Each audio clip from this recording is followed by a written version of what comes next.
आगे रुक करेंगे अगली बड़ी खबर, बड़ी जानकारी का। राज्यसभा से भी पास हो चुका है वक्फ संशोधन बिल। इस वक्त की बड़ी खबर, बड़ी जानकारी आपको बता रहे हैं। करीब 12 घंटे चर्चा के बाद राज्यसभा में भी पास हो चुका है वक्फ संशोधन विधेयक। आपको बताएं करीब 12 घंटे तक लंबी चर्चा हुई और उसके बाद पक्ष में आपको बताएं 128 और विरोध में 95 वोट, और जिसके बाद राष्ट्रपति की सहमति होगी, उसके बाद ये कानून में तब्दील हो जाएगा। आपको बताएं कानून में ट्रांसपेरेंसी, अकाउंटेबिलिटी, एक्यूरेसी केंद्रित बदलाव, ये किरण रिजिजू कहते नजर आए।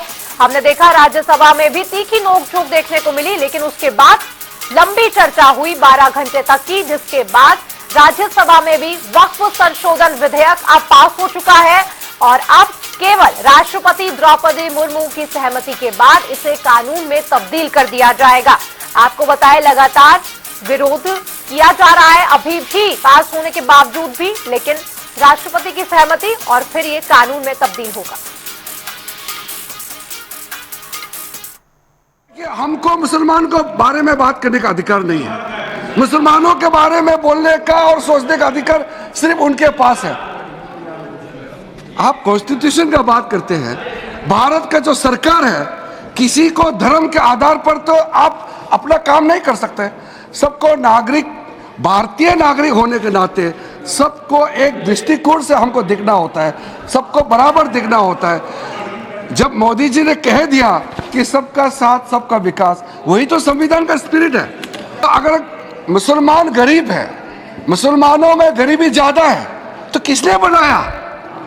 आपने बनाया। उसको ठीक करने के लिए नरेंद्र मोदी जी का नेतृत्व में हमको काम करना पड़ रहा है। अगर गरीब मुसलमान का उत्थान हो जाते उस समय, तो हमको इतना मशक्कत करने का जरूरत ही नहीं होता। हजारों लोग डेलीगेशन मेरे पास में आए, गरीब मुसलमान, पसमंदा के लोग, आगा कानिस के लोग, सुन्नी सिया सब लोग आए। सबने कहा कि ये जो आप वक्फ अमेंडमेंट बिल लेके आ रहे हैं, उसको जल्दी से जल्दी पारित होना चाहिए, क्योंकि चंद लोग, मैं आपको आरोप नहीं लगा रहा हूं, लेकिन चंद लोग पूरा दुनिया का सबसे बड़ा प्रॉपर्टी, वक्फ प्रॉपर्टी को हिंदुस्तान में कब्जा करके रखा हुआ है। ये इल्जाम मेरे सामने में बताते हैं, तो क्या मैं मुक्त दर्शक बनकर रहना चाहिए? आदरणीय प्रधानमंत्री ने जब ये फैसला किया, बहुत ही सोच समझ के फैसला किया है। आप देखिए कल से इसका कितना स्वागत होता है, आप देखिए। इसीलिए आप इतना हमको डराया बोलता है, मुसलमानों को डराया। हम मुसलमानों को नहीं डरा रहे हैं, आप डरा रहे हैं। आप डरा करके मुसलमानों को आप हमारे मुख्य धारा से बाहर करने का कोशिश आप कर रहे हैं।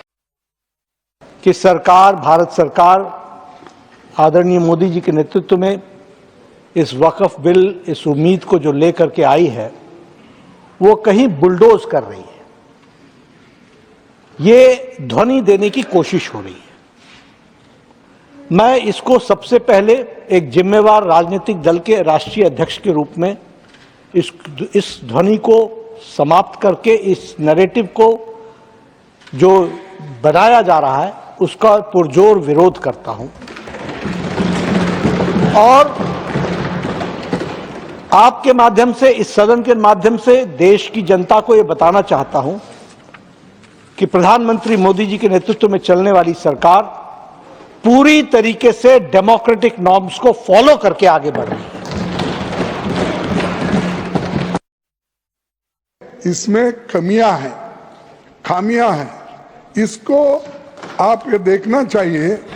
अगर हम लोग जो हम करते हैं वही सही, जिसकी लाठी उसकी भैंस अगर करते गए तो सर ये किसी के लिए ठीक नहीं होगा। मैं पूछता हूं, तिरुपति में जो वहां पर ट्रस्ट है, उसमें आप किसी मुस्लिम को डालते हैं? या राम मंदिर का ट्रस्ट है, क्या उसमें किसी मुस्लिम को डालते हैं? मुस्लिम तो छोड़ो, मैं हिंदू हूं, मेरे जैसे दलित समाज के लोगों को भी उस ट्रस्टी में नहीं दे। ये झगड़े की आप बीज डाल रहे हैं। अगर आप दबाने की कोशिश करो मुसलमानों को, ये नहीं होता साहब। आप मिट्टी में उनको दबाने की कोशिश करेंगे तो कभी वो बीज है, थैंक यू मिट्टी से फिर उठते हैं, थैंक यू सर, फिर थैंक ग्रो होते हैं, फिर आपको ही ये सुलझाना पड़ता है। और मैं अपने होम मिनिस्टर से अपील करूंगा कि आप इसको विड्रॉ कर लिए, आप प्रेस्टीज इश्यू मत बनाओ। अगर गलतियां हैं तो सुधारने में क्या है, अगर ठीक नहीं है तो सही करने में क्या है। मुसलमानों के लिए ये अच्छा नहीं है और कॉन्स्टिट्यूशन के खिलाफ है।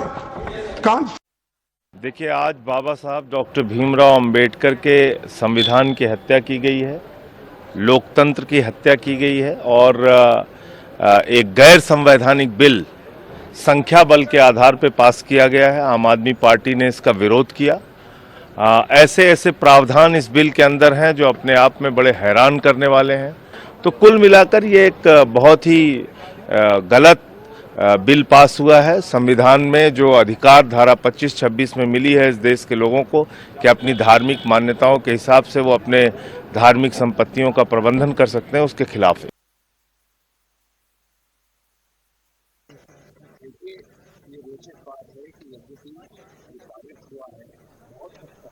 कोई तर्क ही नहीं था विपक्ष के पास।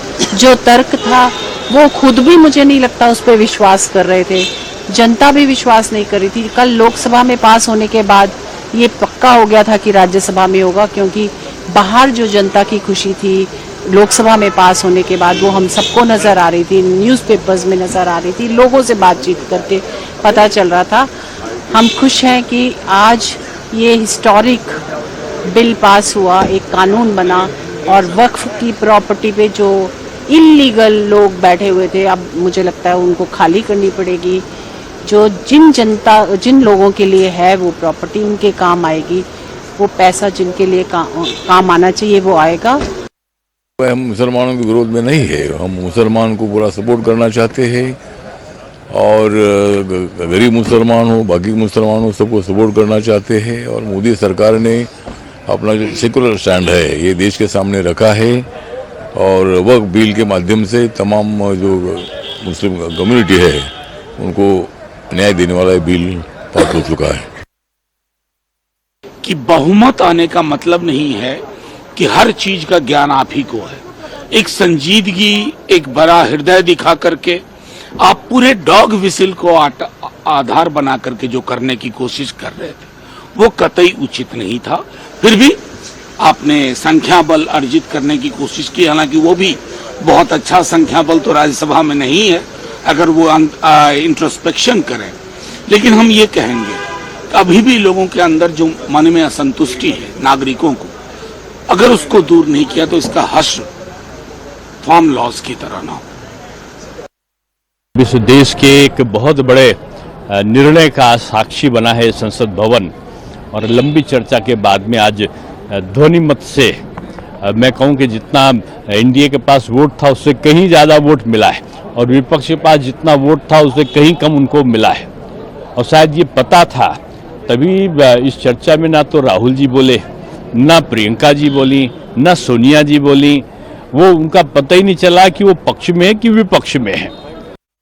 जो समाज में बंटवारे की राजनीति हो रही है उससे समाज का नुकसान होगा और देश का नुकसान होगा और भविष्य में ये देश के लिए अच्छा नहीं है, क्योंकि जो असली मुद्दे इस देश के सामने हैं वो ये मुद्दे नहीं है। इनसे गरीबी, इससे पारित होने से गरीबी नहीं हटेगी, रोजगार नहीं मिलेगा, बेरोजगारी नहीं खत्म होगी और शिक्षा और स्वास्थ्य के संदर्भ में महिलाओं के लिए कुछ नहीं होगा। तो ये तो एक समझ लीजिए एक राजनीतिक षड्यंत्र है। किसी तरीके से ये रोज के रोज अब चर्चाएं होंगी, संपत्ति वक्फ की संपत्ति के प्रति विवाद पैदा होगा, रोज के रोज उसके बारे में अखबार में होगा, फिर डिबेट होगी और ये चलता रहेगा और उनको ये समझते हैं कि इनको फायदा हो जाएगा, तो इसीलिए उन्होंने किया ये सब।